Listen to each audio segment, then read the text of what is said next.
Dok, sino po kayang nagdala sa kanya dito? Para lang po mapasalamatan namin. Ako?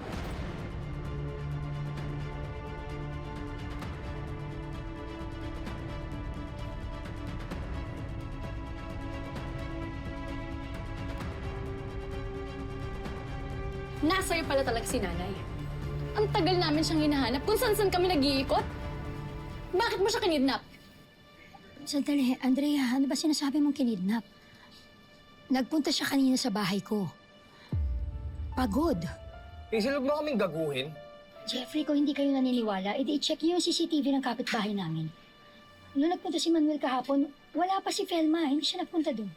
Malay ba namin kung saan mo siya tinago? Mga anak, bakit niyo inaaway ang best friend ko? Tinulungan niya ako. Sabi ka ng totoo. Anong ginawa mo? Bakit nasa'yo si nanay? Magsabi ka ng totoo. Tsaka anong best friend sinasabi ni nanay, ha? Anong ginawa mo? Pinagsamantalahan mo yung kalagayan ni nanay? Alam mo, mahina siya ngayon eh. Bakit mo ginagawa na naman to sa pamilya namin? Ginugulo mo kami, hindi ka na naawa sa amin. Kita mo kalagayan ng nanay ko? Everyone, please. This is not helping her. Iwanan niyo na muna siya. This is not good for her. Mali, Tess, Hindi kayo magkaibigan. Hindi kayo magkaibigan. Tess. Sige na, Andre. Sige. Ano ba sinasabi mo? Sige na, Andre. Nahihilong ka pa dyan? Sumama ka sa amin? Ano ka? Ha? Talagang pinagsasamantalahan mo yung nanay namin. Bakit ka ganyan? Ginagawa mo lagi ito sa pamilya namin, ha? Hindi ka ba nagpapakot na Andrea. pinahapang kami? Sandali Magsabi lang. ka ng totoo, Hazel. Bakit nasa'yo si nanay? Andrea, hindi mo ba narinig yung sinabi ko kanina? Nagpunta si Felma sa bahay namin. On her own. Talaga ba? Sa lahat ng tao talagang sa'yo pa siya pupunta? Ewan ko, hindi ko alam. Baka dahil sa kondisyon niya. Hindi ba sinabi sa inyo ng doktor na she's suffering from inconsistent memory loss because of her frontal lobe meningioma? Ano ba yan? Grabe naman kayo.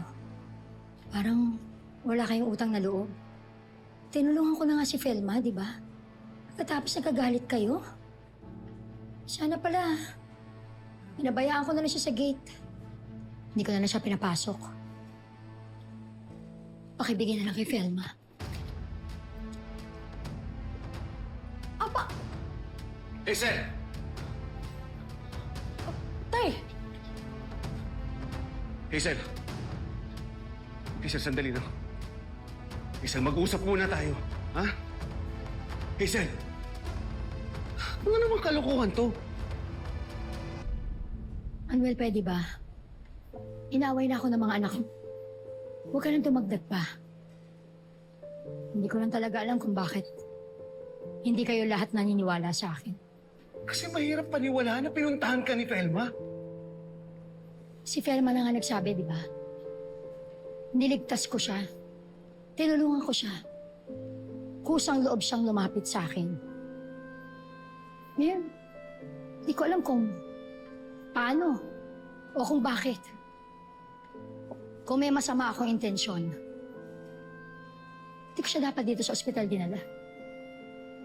Manuel, oo, galito ako kay Felma. Galito ko sa kanya dahil kabit mo siya.